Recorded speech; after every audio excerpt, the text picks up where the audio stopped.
Ladies and gentlemen, come one and come all for the Legit Football NFL Podcast Championship Preview.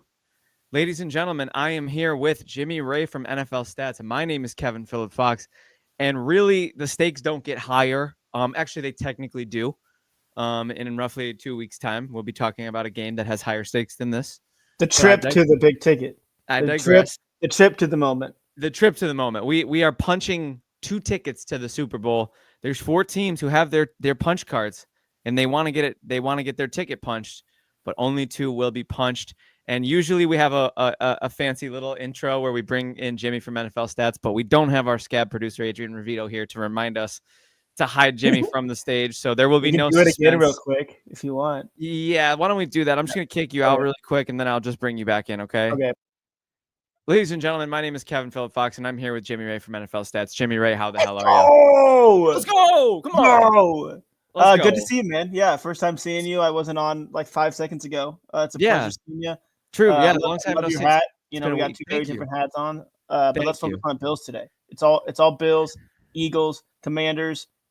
Oh my God! I couldn't be more excited. I think we'd be remiss if we didn't touch on some of the news that's going on. But as we've learned, Jimmy, you and I talking about football, we can stretch two games into an hour-long episode. We could stretch 1 game into an hour-long episode.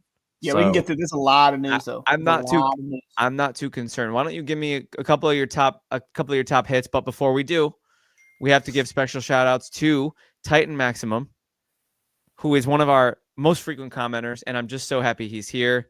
He's rooting for Commanders, little asterisk there, little correction there. Commanders versus Bills. Nice. And I think it was actually Kangaroos, Titan Maximum, that Adrian was eaten by. And also shout out to Emily Brolin, resident Patriots fan. One of my best friends. I've been watching every game with Emily. She saw me have some grown man tears at the divisional round results. She's been, even though she's a Patriots fan, I think maybe our friendship has prompted her to root for the Bills. So we got to give a special shout out to Emily on that one. But Jimmy, why don't you start us off with some of the biggest news around the league that you got for us? Yeah, man, we have some big coaching carousel news. We have a couple teams still looking for their head coaches, the Saints, the Cowboys, but we have a team in this division right here that found their head coach and then didn't find their head coach. Talk about it? Can we talk about that? And then didn't find their head coach. Can we talk about how that worked? Because Liam Cohen balked. Balkied. That was good. Liam Cohen he signed his extension with Tampa to return. Didn't sign it. Almost did. The pen was to the paper. He said, "Hold on, let me go to the bathroom," and then he went to go get milk, and he never climbed out the window in the bathroom, brother. He caught the next one-way flight to Jacksonville when he heard that Balky was fired, and now the Jaguars and Trevor Lawrence have their head coach. I actually can't believe my eyes and my ears, Jimmy. What do you make of this news for all parties involved? So let's start with, Liam Cohen and the Jaguars. That's a phenomenal get. Obviously, they had to fire Trent Baalke, which I think every Jaguars fan wanted to begin with. To make that happen, it was one of the weirder situations we've had in the coaching carousel in a very long time. Maybe since Josh McDaniels bailed on the Colts. I don't know. That's probably another situation for sure. That's just the first that comes to mind because it's pretty icky, Yeah. But looking at it from an offensive perspective, this is phenomenal. He's done a great job. He's been with the Bucs. He's been with Kentucky past 4 years. He's gone back and forth. And he's made those places phenomenal offensively. So he's done a great job with the Bucs. It's only a matter of time before the Jaguars, it's just a phenomenal mind to bring in. We'll see what he does defensively. The Jaguars still need kind of a lot of help, but you have to bring in an offensive mind to help the most important position on the football field, and that's Trevor Lawrence. You have to maximize that potential. We talk about it every time we go in the offseason. You have to maximize the quarterback. The Bears did that with Ben Johnson. The offensive mind is one of the most important parts. Regardless of their head coaching ability, they'll definitely put together that offensive game plan. Yeah, and I'll say I think his impact can't be overstated in Tampa. They really had quite the year offensively. Some really savvy play calling, some really savvy route concepts. Mike Evans, Chris Godwin on track for career years for both of them. You take out Evans' injury, utilizing Rachaad White and Bucky Irving, and at times even Sean Tucker. Like they all had RB1 weeks, so definitely an offensive mind, and they got pieces in Jacksonville. It's never been an issue of talent. It's been an issue of execution and coaching, and I think this is great because we'll find out. I mean, it's not like the jury is super out on Trevor Lawrence per se, but I feel like we'll find out whether or not really he can be that prince who was promised that we've been waiting for really since he came into the league. I can't imagine being a Jags fan and having to have this kind of patience for your franchise quarterback has been how it was drawn up, but a generational quarterback, once in a generation prospect who, is just the next Andrew Luck. Yeah, allegedly, right? I mean, allegedly. We hear every year, this is the year, MVP around the corner, his ascendance is coming, yada yada. I just kind of feel like Liam Cohen's arrival in Jacksonville should usher in a new era of Trevor Lawrence, and if it doesn't, I think we need to start changing the rules of how we analyze Trevor Lawrence, because it's almost been he's been looked at as a matter of when, not if, he breaks out into one of the NFL's elite quarterbacks. I just feel as though that has to happen sooner than later. The clock's ticking. You already paid him the big money. Yeah, I think this past season has changed into the win if.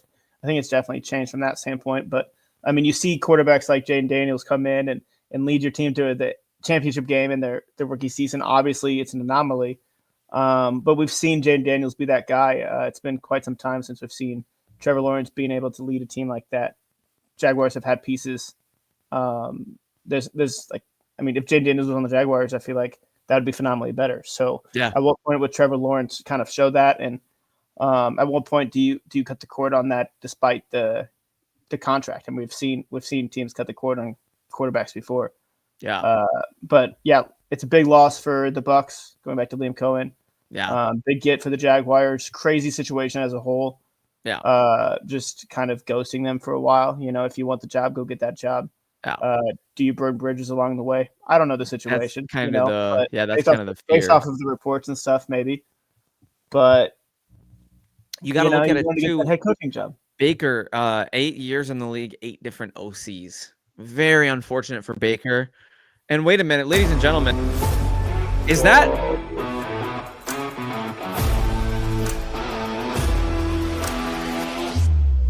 ladies and gentlemen, Money Mac, welcome to the podcast. Brian McFadden for the first time in 6 months. Guys at all. There goes my surprise. I can't even hear. I'm surprised. I don't know if Jimmy's surprised. I'm very shocked. Surprised. I, for one, am shocked. I did not plan this with Brian.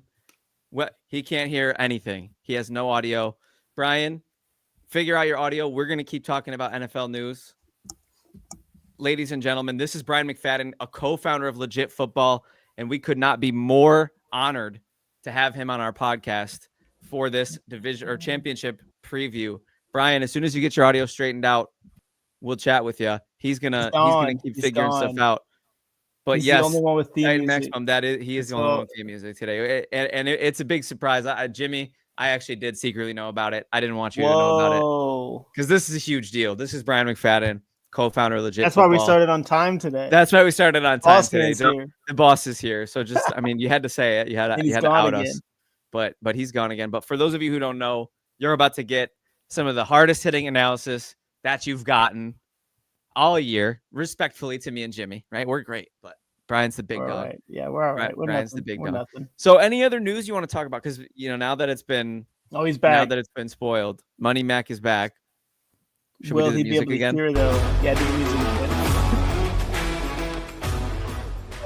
Take 2. Let's go. Can you hear us?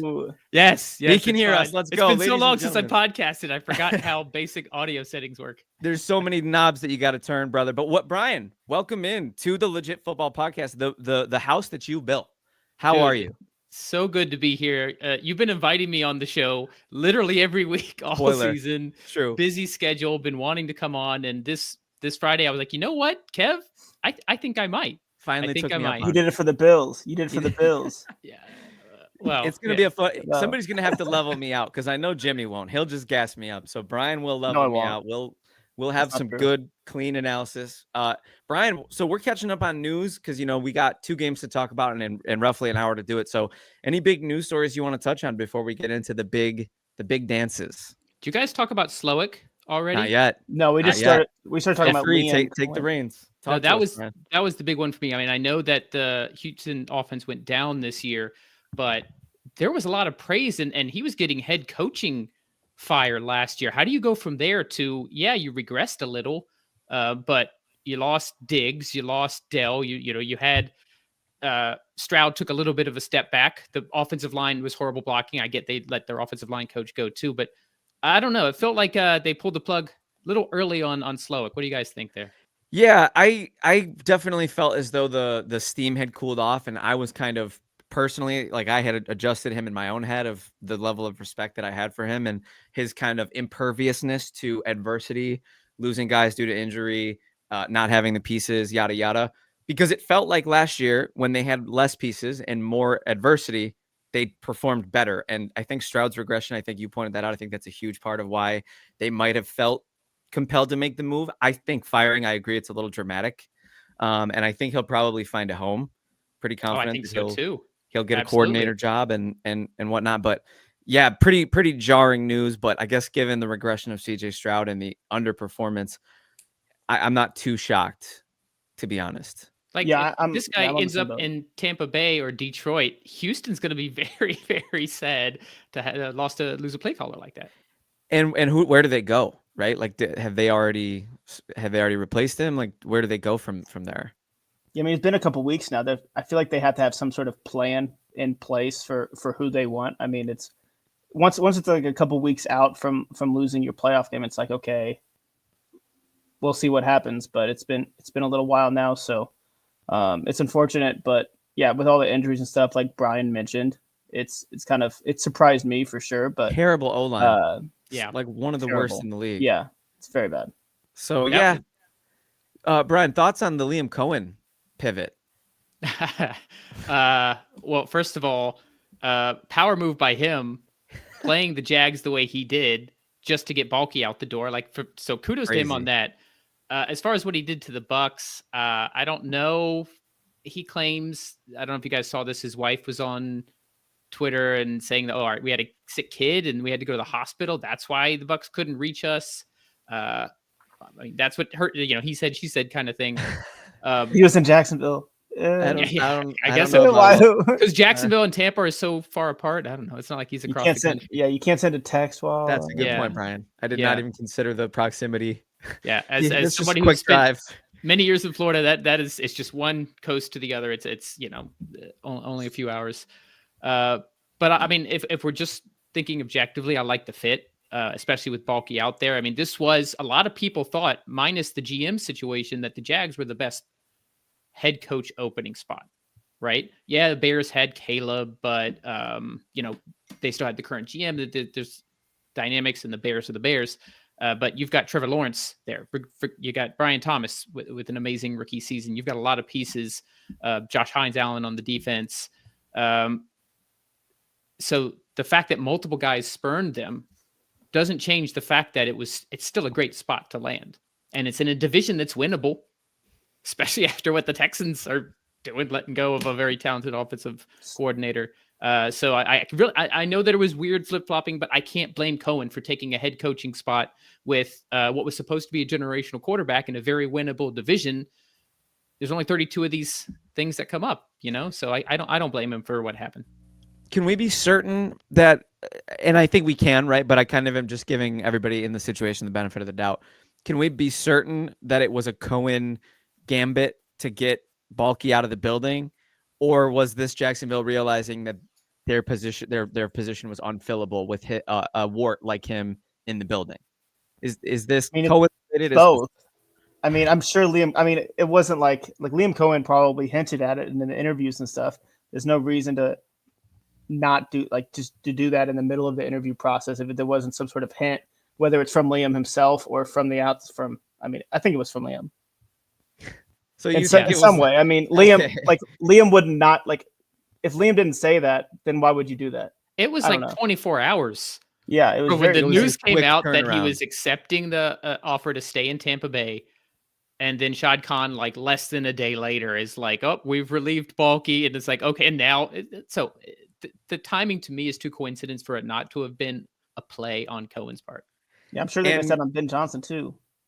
Yeah, we also think too, like we also think that it's for the best for the Jags, right? Like if Cohen or if Baalke is that much of a wart that nobody wants to accept the job, the sooner you get rid of a situation like that, the better. You just should have done it in the first place. They right. Maybe they had Ben Johnson, as Jimmy said, they missed out on that. So it's just why they took so long to do something that everyone in the outside world was like, this is obvious. It's obvious, yeah. Getting rid of Peterson, why are you keeping Baalke? How big of an L? How big of an L? How big of a drop off is Ben Johnson to Liam Cohen? So here's the thing. A lot of people try to think they know who's going to be a great head coach. Yeah.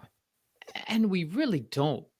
It has nothing to do with play calling because there are some very talented play callers. Once you're in the head coaching position, you have so much more responsibility. Doesn't matter if you were coordinating or offensive or defense.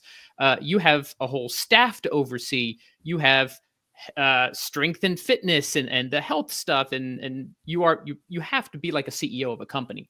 And that's an entirely different skill set. So I don't know if Ben Johnson or Liam Cohen are going to be better. They both are great play callers. They both had a lot of success working with quarterbacks. That part's promising. But what about the other stuff that comes into play? You know, I think I've mentioned it like every time. It's like Cliff Kingsbury. He came in and it was the head coaching job, and now he's happy with where he's at now, and he's obviously thriving in the offensive coordinator position because he is good at play calling. But when he went to be a head coach, didn't work out. Will he take another opportunity? Will it work out better? Maybe. But it's those types of situations where like, oh, they'll be a head coach because offense. But there's so much more to that. I agree. And you got to be a culture setter. You have to keep in mind the personalities of not just the 53 guys on your roster who are paid professionals, but like I said, all the staff members, not just the coaches, but your athletic staff. It's an entirely different set of roles and responsibilities that takes a different skill set. So it's just so hard to predict who's going to be successful. And also guys like Robert Saleh are a perfect example. Yes. You know, I thought he would be great. Me too. And he just kind of wasn't. And I think he's going to go back to being a DC, and I think he's going to be wonderful. Yeah, he is. And I'm looking forward to it. You know what, Jimmy, before we move on, right? Because there's one more thing I want to address that you and I actually talked about, and I kind of jokingly referenced on Monday, but your Colts brought in Lou Anarumo, Captain Lou, to be the defensive coordinator. I agree. Yeah. I couldn't believe he was fired. I didn't think it was his fault that the defense was so bad. Congrats, scapegoat Jimmy. Move. It's a scapegoat move. Yeah, trendy. Totally. The defense needs major changes. Gus Bradley, he was fired way too late, honestly. His inability to change when there is obviously like necessary change. I mean, we have so many playmakers on the defensive side of the ball. Zaire Franklin, he's a Pro Bowler, all pro. Stud. We have Kenny Moore, one of the best slot corners in the league, easily. DeForest Buckner, he's a great leader. I mean, all of those guys, obviously, promising rookie season. Laiatu Latu. He had some pressures and stuff, but obviously doesn't make as much of an impact as you would like in a first round pick, just because the defense was so bad. I mean, we play deep zone all the time. It's the most soft defense you've ever seen, to be honest with you.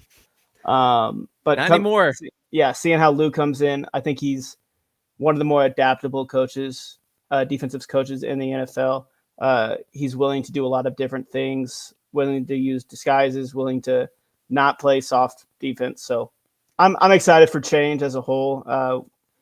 We'll see how it goes. You know, it's not the most exciting job for a coach to come into because halfway through the season you could be out of like the head coach, and a head coach would come in and find new people anyway. So shout out Lou. I appreciate you coming in. We'll see. Yeah, Captain Lou. Captain Lou. We'll see. We'll do a lightning for you next year. We'll do a lightning really quick. Thoughts on the Aaron Glenn hiring, because I think it's the only news we haven't touched on just yet. How do we all feel about it? We'll start with you, Brian. So once again, I'm not going to peg an individual for my own opinion, but what I will do is I will read journalists who do research. And so Ben Solak actually wrote a piece about who now works for ESPN, wrote a piece about the hiring of Aaron Glenn, and there's so many anecdotes about the way his players play for him. Now, we don't know about scheme and all that, and there's questions about how his defense ended that game against Washington. Right. But all these interviews of these players, they love him, they respect him, they fear him. But at the same time, I thought this was a great quote. None of the players, because they would say, like, AG will give it to you, but none of them could give a single example, which means that he never scarred them in any way and left them with this horrible impression of this one moment. So it's like the right kind of balance between love, respect, and fear that I think the greatest coaches have. And so that's, as far as the information we have now, that's arrow up. I mean, it was a good hire. Obviously, he was drafted by the Jets. You have that whole storyline, prodigal son returns, all of that. Whether it works, who knows? It's hard to predict. The Jets, right? You never know. I like it. I really do. Jimmy, what about you? Yeah, dude, he was Pete Carroll's first head coach draft pick. Back when he was the 12th overall pick, I believe. Forget what year for the Jets. 84, I think. 84. 84. Yeah, so I mean, he has the history with the Jets. That's big time. I watched a couple of his speeches with the Lions and stuff. He seems like a natural born leader. Seems like he had that already, or he seems like Dan Campbell-esque. I mean, we talked about it's not always like the play callers and stuff that go big time. You have to be like an actual leader. You have to build that culture, and based off of the small like chance we get to see these coaches, it seems like he definitely has that possibility. The Jets have a lot to improve for sure. So we'll see where it goes. There's a long road coming for the Jets. We'll see what they decide to do from a general manager perspective, or just from like a personnel perspective this offseason. I want to mention real quick, Kev, because Jimmy mentioned Pete Carroll, and I led off talking about the head coaches, about how it's so hard to predict these guys, whether they're great coordinators, play callers, or not. And that's why, even though they're not sexy picks, you see organizations like the Raiders say, let me just get Pete Carroll. That guy's won a Super Bowl. That guy's won a national championship. Let me just bring Jim Harbaugh back. He's been to a Super Bowl. Let me hire Dan Quinn. Everybody thought that was a horrible hire. And now he's in the NFC Championship game. He's been to a Super Bowl. He's learned how to run team. Mike McCarthy, same thing. I'm surprised he hasn't been hired somewhere. These guys that have done it before, they've at least proven to have a positive track record in the NFL. Let's not knock the teams that are like, okay, I just want to go with the guy that I know has been there before. That's a very reasonable opinion and a very reasonable thing to point out. And yeah, it's almost kind of like you're not swinging for the fences there when you kind of make a move like that. You're kind of saying, I know you can do this well. I know you're not going to come in and throw up all over yourself, almost, is kind of what you're saying. And I respect it. Absolutely. I think the Aaron Glenn hiring specifically, I'm into, because specifically related to the Lions' amount of defensive injuries and the way that they still rallied and still put together a unit that really was, I'll say, at least fieldable. Like you could at least go out there and win a game or two with that unit, despite missing, I think it was over 50% of their starting defense. That's just insane. So crazy. Shout out to them for that. They played hard. And then Aaron Glenn, the Jets need that, right? Culture wise, we saw a defense specifically full of talent just completely underperform. It felt like they didn't want to be there. And that's not going to happen with Aaron Glenn. I'm pretty confident. I think the culture is going to change in New York. I think they're due for that. I think they're due for a culture change. I always joke around about, I hate when teams in the division that I root for make savvy moves. When I don't feel good about it, I think that's a good sign. So shout out to the Jets. I think it's a good move. Shout out to the Raiders. Yeah, go out and get your proven guy. Go out and get something that's, the Raiders might not needed a hire like that. They did no more splashy hires from definitely Mark Davis. Get a guy who's going to come in there, and maybe he's only there for 3 or 4 years. He could pull a Bruce Arians in Tampa Bay and groom somebody like a Todd Bowles to come take over in a few years, but completely change what we think of when we think of Raiders football. I don't hate the hire at all. And also, one last point on the head coach success is who they work with as a GM and who they hire for their staff. It always seems to go under the radar. It's not just about one person. Dan Campbell is great as a motivator, but if he didn't have Ben Johnson running the offense and Aaron Glenn running the defense, what's that team look like? We saw Sirianni after he lost his coordinators, how bad the Eagles were last year. And what do? They hire Kellen Moore. They hire Vic Fangio. Boom, right back in the NFC Championship game. Did he become a better or worse head coach? No, he just hired the right people. Very good point, Brian. And looking forward to seeing how all of that shakes out with all of the coordinators across the board. Ladies and gentlemen, it is now time. We are at the 25-minute mark. I want to first shout out to the 492 people. Please, please, please leave comments. We absolutely love engaging with our listeners. So please, please, please comment away. Emily, Titan Maximum, juice up our chat. Give some love. Second of all, if you're not already subscribed to Legit Football, go to legitfootball.com and subscribe to our free daily newsletter, one of the greatest ways to get your football news every single day. We wouldn't be here without it. And Brian, if there's anything you want to say on that front before we dive in, please take it away. I'll tease some content that's coming. Should be, I guess there's a possibility. Well, but we're planning on releasing some sort of reader poll where you guys, people who are subscribed, can vote for who they think should win awards. Oh, that's so fun. We're working on that right now. We're hoping to get that in some really of the future editions. So whether you wait to hear, maybe you think it's Josh Allen, maybe you think it's Lamar winning MVP, Coach of the Year, whatever. We're going to have our own polls and we're going to let the voters decide. So hopefully we'll have that out soon. Legit Football Awards. The Legit Football Awards. But voted on by the people, voted on by our readers and subscribers. Choice. So people's choice. That's right. Looking forward to that. And without further ado, we have 2 games to get to, and we have honestly a pretty decent chunk of time to get to them. I'm going to pull up this banner for the first game, which is going to be the NFC Championship game. Just who we all thought was going to be in the NFC Championship game.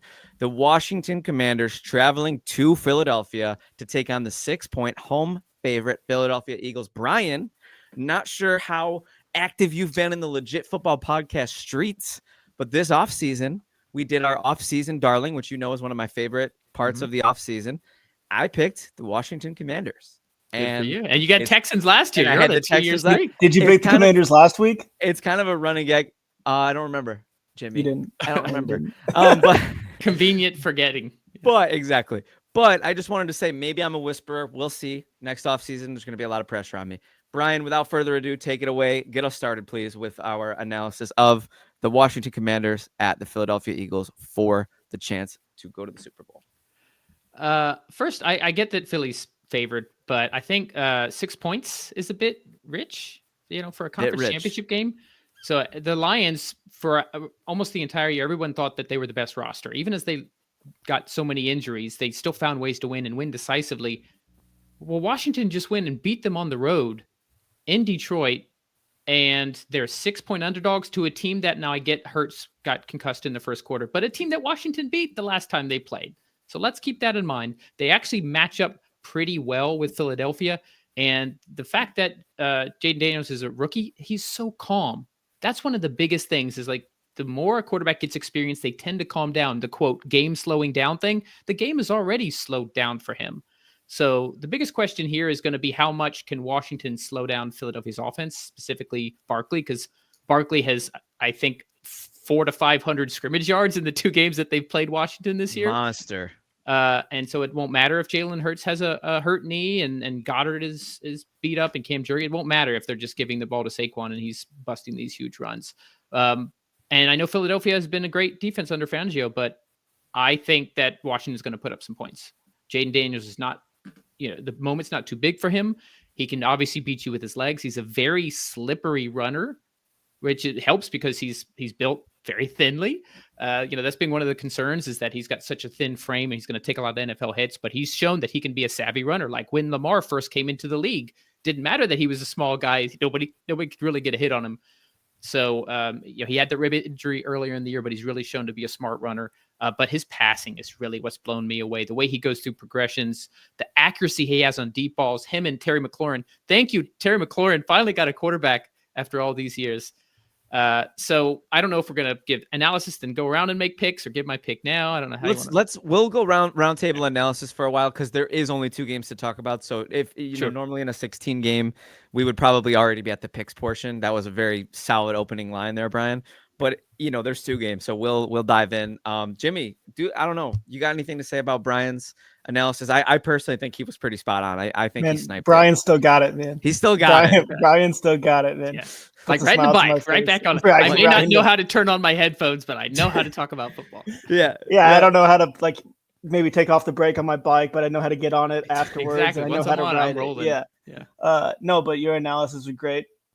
Jaden Daniels, I mean, the media, everybody's been raving about him, and it's all like very warranted. He's been great in late game situations. He's been great on fourth down. He's 12 for 14 on fourth down.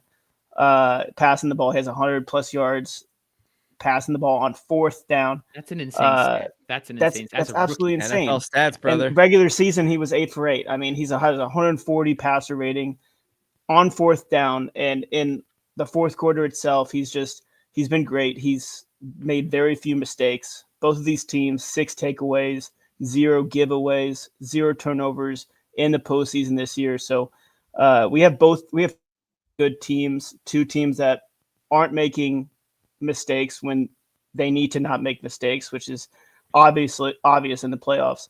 But the big point you hit on was Saquon Barkley. I mean, the Commanders 30th in rush defense this season. Saquon, obviously, he's gonna tear him up. I think he's gonna get 150 probably yards.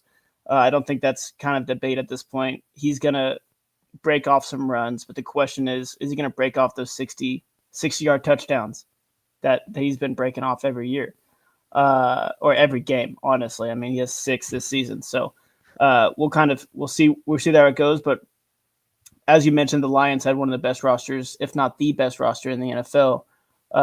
Pre-injuries, post-injuries, it didn't matter. They were still the favorite, but the Commanders pulled out a win. We'll kind of see if they can do that against the Eagles. The Eagles have a lot of great players, but that quarterback position, I think Jayden Daniels is kind of up there right now. So you'd love to see it for the Commanders.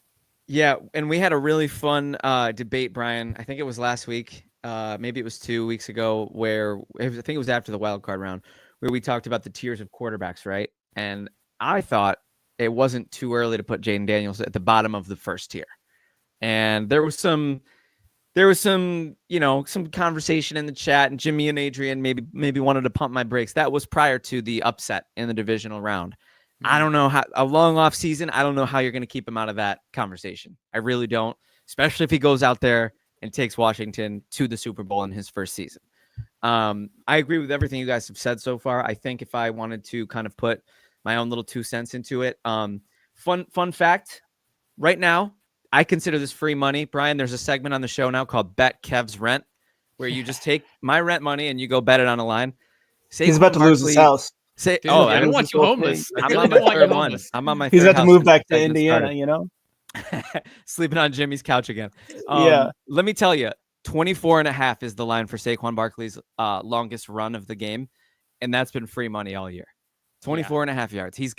We all know he's gonna have one of those plays. Slam dunk that one. Go bet Brian's rent. It's probably a little more than mine. Brian's mortgage. Yeah. It's a little steeper. Oh, but, we do have to catch up. We had some amazing love in the chat. We got Emily, who I agree with you, Emily. Josh not being MVP would be blasphemy, but I feel like that's where it's trending. Yeah. It's tragic, but it is what it is. Justin Fleur, shout out to the homie Justin Fleur. Go Bills.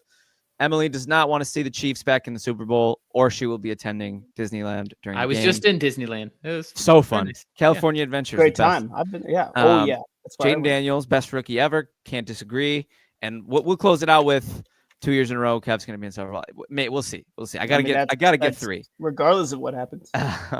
So I as far as analysis on Philly, Washington, I've been saying, Brian, a lot of my picks that relate to Washington last week, withholding, Jimmy. I don't know the results of that. I don't recall.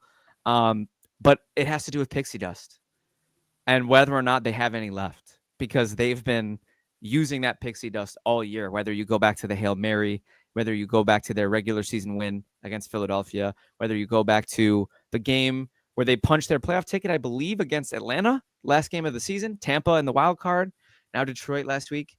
Is there any pixie dust left for Washington? It remains to be seen. I don't want to spoil my pick. Brian, I think if we get to the picks, I think we're pretty close to the picks. If you were ready, I'll swing it over to you. I'll let you kick that portion off. Well, there's a few. I think we need a little bit more talk about some of the important notes in this. Obviously, we've mentioned Saquon, we've mentioned Jayden, and we've mentioned Jalen Hurts. But what about Jalen Carter? Not only has he single-handedly has wrecked offenses this year, and Samuel Cosmi, starting guard for Washington, done for the year, which it's tragic. 1 or 2 games. That's huge when one of the biggest disruptors in the interior of a defensive line is going up against a backup guard in the NFC Championship game. So when I said before that Jayden Daniels, they will score points. There's just, even if Carter gets in there, he's going to find ways to make plays. He won't get phased. Those stats Jimmy was quoting on fourth down, that's Peyton Manning, that's Tom Brady type composure as a rookie. And that's what the greats have. Mahomes, the greats have, it doesn't matter if they're down. It doesn't matter if it's fourth down. It doesn't matter if they have a big hill to climb. They're just locked in. They're in the zone, right? Think of your Michael Jordans, your Wayne Gretzky's, your greatest players of all time. They get in a zone, and it seems like Jayden Daniels has that. But I'm not sure it's going to be enough to overcome the fact that Saquon's going to get at least 150. I'm with Jimmy there. 24.5 as the line to go over for. No, he's probably going to hit that 3 or 4 times. Yeah. 24.5 for his longest run of the game. You think he'll get you think he'll get a couple carries like that? How high would you go? How high would you push it? 49.5? That too high? That is high. That's a bit high. Yeah. I'm like, can we get something under like 29.5? Like right at that kind of 30-yard mark. That would be interesting. This is strictly for research purposes. I'm not going to place a large bet after this discussion. Especially if it's going to keep you homeless. Although, hey, I live in SoCal now. You could always drive on down. I'll catch an Uber over to Brian's. We'll be good. Okay. We still got to meet up. It's a crime on my part that I've been in SoCal for 6 months and we haven't seen. But you know what? We're just going to correct all the errors of yesterday today. No make stress. It up. We'll make it up. So those are the big factors on the Eagles side of that. It's going to be hard to overcome. The one factor, Jimmy alluded to it, on the other side of it is Jalen Hurts. And the one thing that Washington has, if they're gonna have a shot at this, if they can get a lead early, Saquon's gonna be Saquon. You cannot slow him down completely. You gotta hope to limit just how much damage he does. But if you can get them in passing downs, and yes, I know they've got Devontae Smith, and I know they've got AJ Brown. You know, who knows if he's going to be reading books on the sideline or not? But they've got the talented players. Dallas Goedert has said today that it doesn't matter his injury as he's playing. But Hurts has not been a great passer all year, and he's hobbled, and he's injured with that knee injury, which means a normal advantage of having some mobility. He ran for like a 60-yard touchdown last week. It is off the table. So if you force the Eagles into a situation where they have to pass, which by the way, I'm pretty sure they haven't had to do that all year. They've gotten early leads and then they've just rode Saquon and sprinkled in the occasional pass when they need to. They are not used to this season having to play from behind and having to pass. It's one thing if you get a lead early and then they come back, but if you can hold a lead, especially maybe through the first half, and they go through halftime in an unfamiliar situation, and Jalen starts to feel the pressure that he's going to have to do it all himself. They got how many times he was sacked a lot last week against the Rams. The Rams were getting pressure against him, and he looked a little rattled. So you think it's game script dependent? You think the game script will heavily influence who wins this game? Absolutely. I think if I'm Kingsbury, if I'm Quinn, I'm going to be super aggressive early. What do you have to lose? Do you take the ball? Do you take the ball? Sure, absolutely. Wow. Take the ball. Start the game, march down the field. You have your first 15 plays scripted. Go score a touchdown. Yeah. Hope to not have them match, even if you only let up a field goal, and then you go and score a touchdown in the second drive. It's 14-3. Mentally, that's gonna knock Philly, especially Jalen Hurts, off a little bit, and that's what you want. That's the only shot you have, I think. Or unless it's turnovers, which you can never predict. That's what happened in the Ravens-Bills game. It's not that the Ravens didn't play well; it's that the Ravens turned the ball over and the Bills didn't. So short of turnovers, the thing Washington has to lean on is to get an early lead and put pressure on Philadelphia to pass more and make Jalen win instead of Saquon. Not easily done, but that's the key to Washington, I think. Yeah. And I think you pointed out pretty effectively that really the Saquon limiting, you can't hope to stop him completely. You can only hope to contain him. And I think you pointed out, you already alluded to it, Ravens-Bills, that's how Buffalo was able to beat Baltimore. They didn't stop Derrick Henry. He had 84 rushing yards, but he didn't have 160, and that's, I think, the difference in games like this. It's whether or not you can keep them from making that play where they're bursting into the secondary and creating a 7-point swing on their own in one play. So, Jimmy, were you going to say something just now? I was just saying, I agree with what Brian was saying in terms of starting out hot for the Commanders, because regardless of if you start with the ball or not, let's say the Eagles start with the ball and go down and, there's a methodical drive with Saquon and they end up scoring. You still have to come out hot after the Eagles get that touchdown. show that what Jane Daniels is capable of. He's potentially the best player on the field right now in terms of production this whole season, honestly. And throw the ball. I mean, he's gotten weapons involved like crazy, regardless of who's been on the field, and that's kind of what you want to see in your quarterback. Because you can make excuses for quarterbacks all day, but when he's getting Dyami Brown 180 something yards over the past 2 games, when he's never done that before, when you have Austin Eckler coming out and showing that he's still got a little bit in the passing game. That kind of stuff has been great. Has been great for them. Yeah. People are like, 36-year-old Zach Ertz, or however old he is. Yeah, everyone's like the rookie tight end Ben Simmons. Revenge game. And playing the Eagles. Yeah. He's pumped for this. Get him a touchdown. Metcalf's rent. Wasn't there a fight last time? What happened with Zach Ertz and Nick Sirianni last time? I don't know. Yeah, Sirianni was like saying words to him after the game, and love that. The cameras caught Ertz saying something back, and it was clearly there was some you gotta love Sirianni, man. Let's mix it up. Really. Coach on tight end NFC Championship game doesn't get better. I think it's about that time, ladies and gentlemen. Round table, Brian McFadden, make your pick. So I know I laid out a possible scenario for Washington winning, and I do think they're going to cover. I don't think they're going to lose by a touchdown or more. I think that the 6-point spread is a bit insulting. But I have to pick Philly at home. I just think there's, especially with Sam Cosmi out, Carter's going to disrupt. He's going to make plays, and they just can't. There's nothing you can do about Saquon. Maybe you hold him to 130 instead of 150. It doesn't matter. He's still going to have a couple touchdowns. Philadelphia's going to control the game. I'll pick the Eagles by 3. You want to give us an exact score? It's always fun to see if we can snipe it. Yeah, I think 27-24. I do think points are going to be scored on both sides. Mm-hmm. Nice. Jimmy. Yeah, man. I mean, with last 2 podcasts, I picked the Rams. I went 4-0 last week in our predictions. I picked the Commanders to win out against the Lions. That was my upset pick. But this week I think the spark does die. I'm picking the Eagles. I pick them 30-24. What is Caleb? Comments? I'm sorry. We'll get to it, but we'll get to it between. I'm sorry. We'll get to it between the games. 30-24. You got Philly. 30-24. I got Philly in the Commanders season. Their defense is a lot better. Offensive line. I mean, it's a toss up. Jane Daniels could definitely win at the last minute, but to pick Commanders, Kevin, why not? Well, I was making up my mind while you guys were talking. I was still kind of back and forth, and seeing you both pick Philly. And given that I didn't pick Washington last week, okay, I didn't pick Washington. I remember. Wait, you didn't? No, I didn't. I've been beating myself up about it since. I remember. Anthony's Lions, man? I picked Anthony's Lions. I was trying to, give him something to smile Nobody about. else did that. Yeah, nobody. You're out on a limb with that one. Yeah, what the heck? What a stretch. I can't in good conscience let us be one of those panels where everybody picks the team that loses. So I'll go out on a limb. I'll take one for the team. I'll say there's a little pixie dust left. One more game. I'll take Washington 33-30, and I think it's going to be an absolute slobber knocker, and I'm looking forward to it. And I'll stick with my offseason darlings.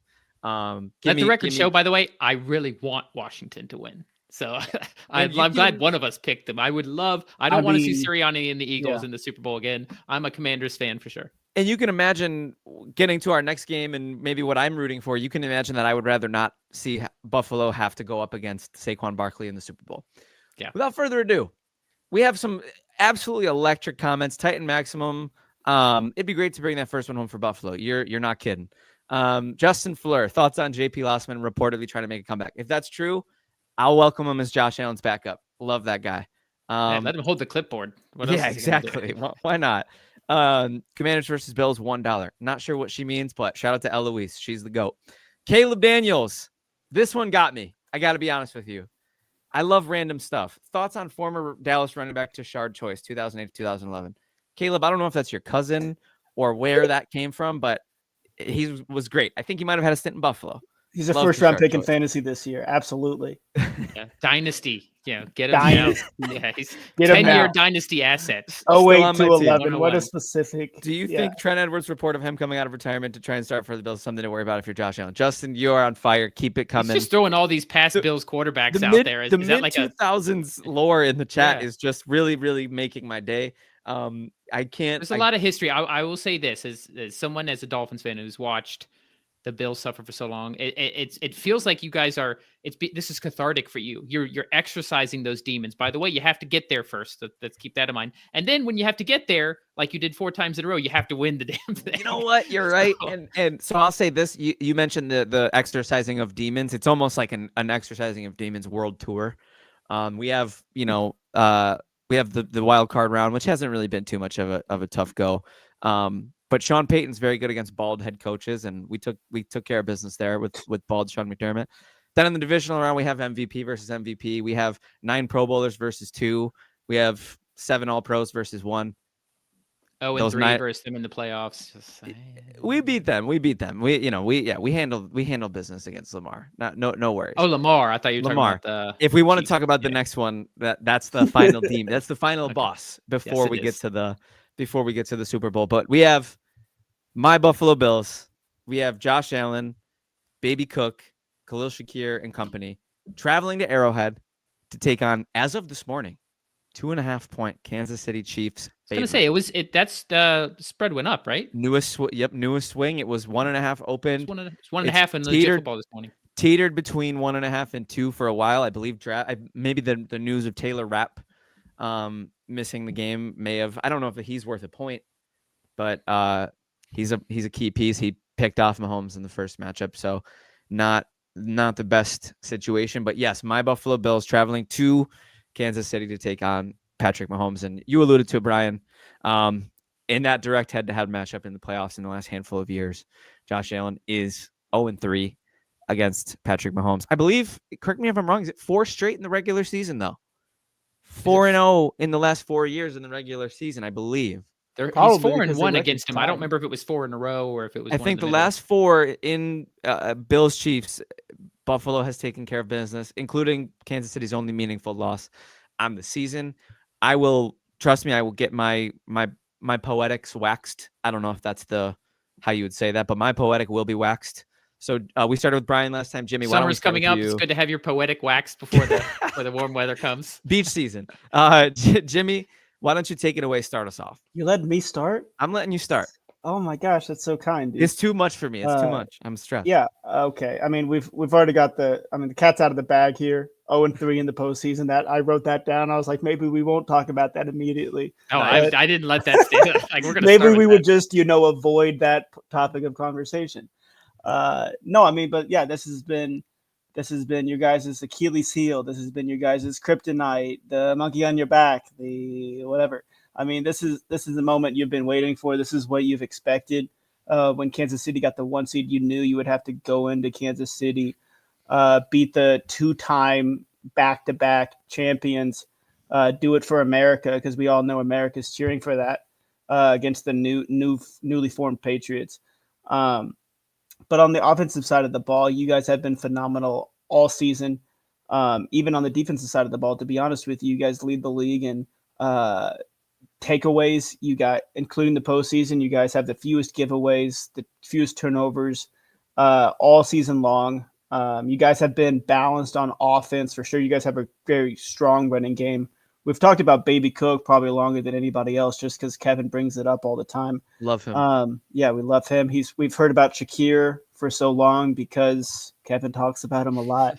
I love and guess what? He's been right. I mean, the Bills tied the record this year for most passing touchdowns to different receivers. So that just goes to show how balanced, how many different ways they can beat you on the offensive side of the ball. But we have the Bills defense. I mean, they kind of lean on takeaways, in my opinion, in some shape or form. It's a fact. It's not even an opinion. Heavily rely on takeaways. Heavily rely on it. And you're facing a team like the Kansas City Chiefs that Patrick Mahomes does not do that. He does not ever do that, especially in the postseason. And you have Travis Kelce, who will hold on to the ball, and he's second in the career in terms of playoff receiving yards. He's going to be up there towards the top by the end of his career, for sure. I mean, you have an experienced playoff team. You have a Super Bowl winning Chiefs team. Their defense is phenomenal as well, especially on the running side of the ball. So Josh Allen's definitely going to have to make some plays. I mean, at this point, it's hard to talk about this game because everybody knows both of these teams so well. These are the two powerhouses in the AFC, especially after you guys beating the Ravens last week. That was a huge win for you guys. You said you cried. I mean, I had a grown man cry. My roommate Gordy did too. Oh, I forgot he was a Ravens fan. Poor Gordy. Prayers up for Gordy. Different kind of tears for Gordy different kinds of tears for sure. Will Kevin be crying these tears after this game? Those same tears, crying some sort of tears. We have the Lamar narrative now. Blah blah blah. He's not gonna make it to the big game. I think he will eventually one day. Yeah. It's stupid. I mean, it's a team game. Anything can happen on any given day. Yep. Give you a few chances. I mean, it's a long road to the playoffs. It's hard. Yeah, because it's one game. It's one chance. It's not a game of. It's not a best of 7. Yeah. Yep. It's tough. It doesn't diminish any individual accomplishments, anything like that, in my opinion. But if Josh Allen loses, that storm will come blowing. Just the Bills as a whole, because we know narrative. Josh Allen. But we know Josh Allen can perform in the playoffs. Also unfair. He does it. Yeah, absolutely, completely unfair. He balls out in the playoffs every single year. Yeah. It's not his fault that Patrick Mahomes can score touchdowns in 13 seconds or field goals or whatever happened. Too soon. What do you mean too soon? Too soon. How many years ago was that now? Like 3 or 4. 3 or 4. Too many. Not enough. That was conference championship. Was that the last? That was actually divisional round. That was divisional round. Okay, so it was 2 or 3 years ago. Yeah. So great analysis, Jimmy. Brian, what do you got for me? Give me your worst. Wow. So I'll start on the we'll do the Chiefs side, then we'll do the Bills side. So Jimmy mentioned something I really want to harp on. The Bills have had a very solid defense, but it has been very turnover centric, right? McDermott running that like bend, don't break, don't let up any big plays. You'll see the occasional Bo Nix touchdown to start the game, but then they shut them down. They keep everything in front of them and they wait for the other team to make mistakes. The Chiefs have not turned the ball over since they played the Bills last. 7 straight games without a single turnover, including the playoffs. I thought that was the case, and I just looked it up, and that is the case. Here, they had 2 turnovers. That was in November 17th, boys. That was 2 months ago since the Chiefs have turned over the football. Now, granted, Lamar and the Ravens had also been very good at protecting the ball, so this doesn't necessarily mean that they won't make mistakes. But, and as great as Lamar has been, I'm going to count on Mahomes to protect the ball and do, especially this time of year. They just know how to turn it on a different level. So it's going to be tough for the Bills to rely on the turnovers. They're going to have to play that contain and just hope to limit the amount of possessions and hope that the Chiefs don't score 30 points, which is pretty sound because they haven't scored 30 points in a regular season game. On the offensive side of the ball, the Chiefs are, as they tend to do this year, they're coming into their prime at the right time. It's like they purposely just... Kelsey, hey, just take it easy, game to game.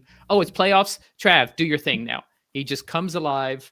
They don't have a super strong running game, but it's efficient, right? So they've got Pacheco. They're putting Kareem Hunt in there as well. It's efficient. They're gaining the yards that they need to gain. And then, of course, Mahomes is always part of the running game as well. But it's just one of those things that the Chiefs are going to score points. Is it a touchdown? Is it a field goal? That could be the difference. It's very hard to rely on turnovers. On the other side of the ball, the Bills have been constructing their roster since 13 seconds for this very moment, constructing the way they play the game to go up against the Chiefs, to play smart. They've been conditioning Josh Allen to play a different type of ball than he was playing back then. As amazing as he is physically, he has made such strides in, it's going to sound like an insult, but it's not, being a game manager. Yeah. Knowing when to be Superman and when to just take what's there. Lean on the run game, throw some checkdowns if you have to, take off with your legs, get a first down. You don't have to win the game yourself, and it has worked wonders. They've been building their team for the 2025 AFC Championship game to go up against the Chiefs. But you also can't expect the other side to make mistakes. So this is going to be a classic game of, like that 13 seconds, who has the ball last? Yeah. It's not game script like Philadelphia and Washington. This is who just happens to have the ball last, who is going to get a call, which I know is the Chiefs. And I actually don't want to really get into that whole Chiefs penalties thing. It's so annoying. Yeah, it is.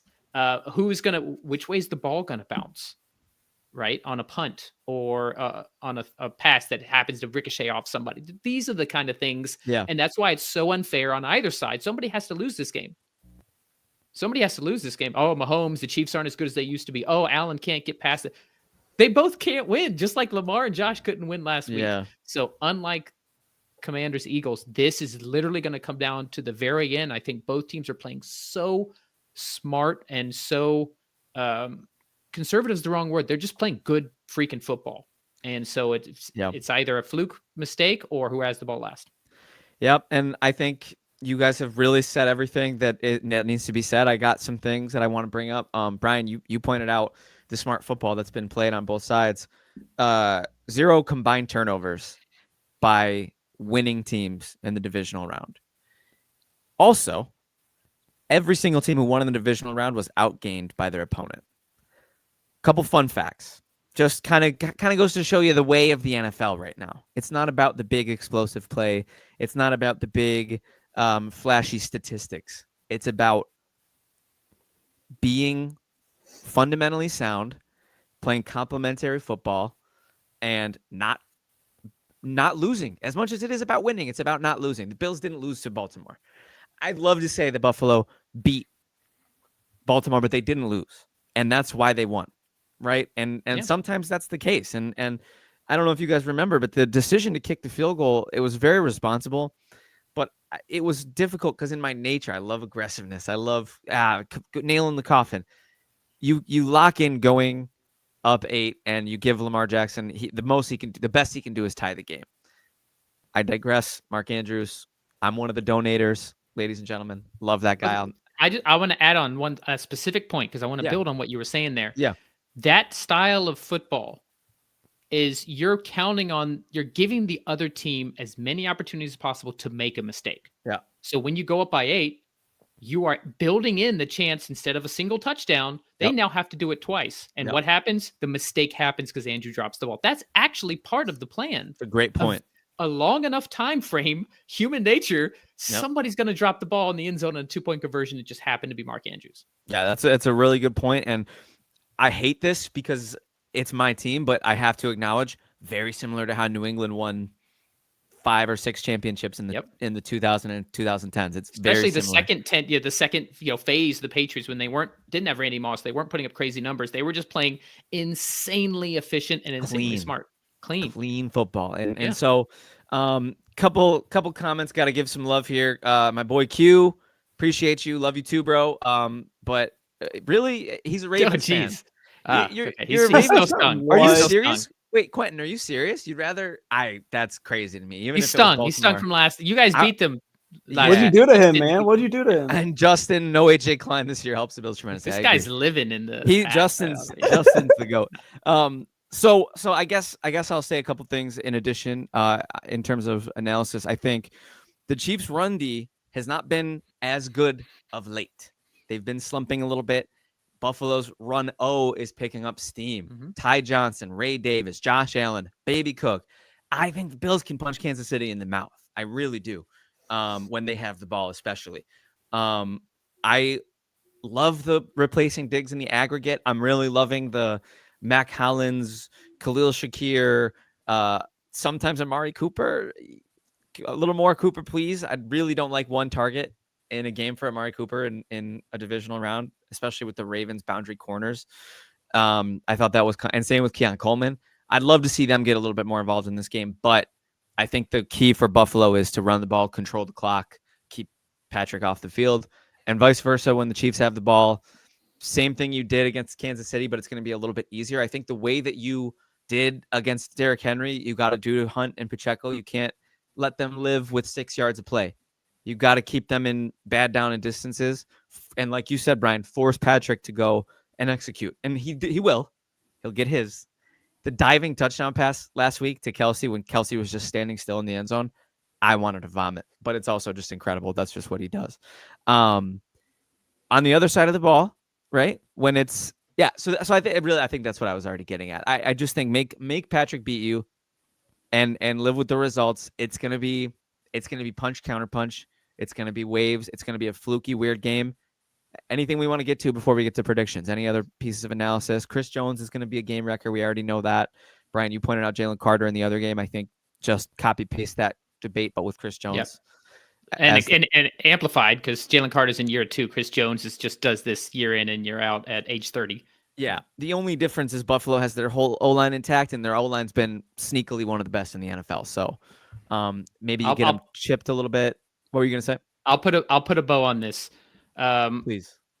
Both of these teams the defenses want to make the offenses be methodical. Both of these offenses have been some of the best in the NFL at being methodical. So they both are going into playing the game that they're used to playing, which is why I said it's just going to be a slobber knocker, and it's going to be back and forth. And they're going to, I don't think we'll see many, if any, big plays. I think this is just going to be 4 to 5 yards at a time, little chunk plays, first downs, eating up clock, hoping one team makes a mistake, but both teams have been so good at not making mistakes.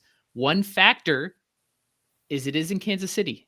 I would feel a lot differently if this was in Buffalo. Yeah. Right. So that's one key factor. Another key factor is one team has been there before many times. And one team hasn't. This version of the Bills has not. So these are like the little things short of mistakes, which I don't want to count on. Who's been there before? Who's got that slight home field advantage? Things to consider. Absolutely. So without further ado, then, Brian, you kicked us off last time. Please, if you wouldn't mind returning the favor, do it again because you're on a roll. Make your prediction. So I will say, I'll caveat this a little bit. I have an ESPN playoff bracket, and that bracket has the Buffalo Bills winning it all. But I swore to myself a couple years ago that I would never bet against Patrick Mahomes, Andy Reid, and Travis Kelce together and healthy in the playoffs. I just can't. If it's going to play out like we're saying it's going to play out, as great as Josh is as great as they've built that roster, who am I going to bet on with the razors thin of margins to pull it off? The guy who's already won 3 Super Bowls and has won 7 straight divisional championships and is just completely unflappable. It's like, how do you pick such a razor thin margin? I didn't want to. I want the Bills to win. I'm telling you that as a Dolphins, I want the Bills to win. I want the Commanders to win, but I'm officially picking Kansas City to eke it out. I think it's going to be a heartbreak. It's going to be a last-second field goal or something crazy, and it's going to be... Don't you put that evil on me, Ricky Bobby. It's going to be Gordy tears, but for Bills fans. No Gordy tears. All right, Brian, give me a score. I think it's going to be lower scoring because I just think these are going to be such long drives. So we're going to say 20-17. I think this is like a game-winning field goal. Hell, I'll say 19-17. It'll be like a missed extra point or something. It's a little too close to the score of the Bills' wide right Super Bowl, so I'd rather... That's a bad omen, Brian. Jimmy. Hey, I'm not the one bringing up past Bills ghosts in the chat here. So it's part of it. It's part of it, right? Where's Thurman Thomas and Andre Reed? That's what I'm waiting for next. Yeah. Jimmy, what do you got for me? Yeah, I mean, on the same thing as Brian. Before the season, I picked the Bills. I picked Josh Allen to win MVP. You were like, I don't know if it's that MVP season.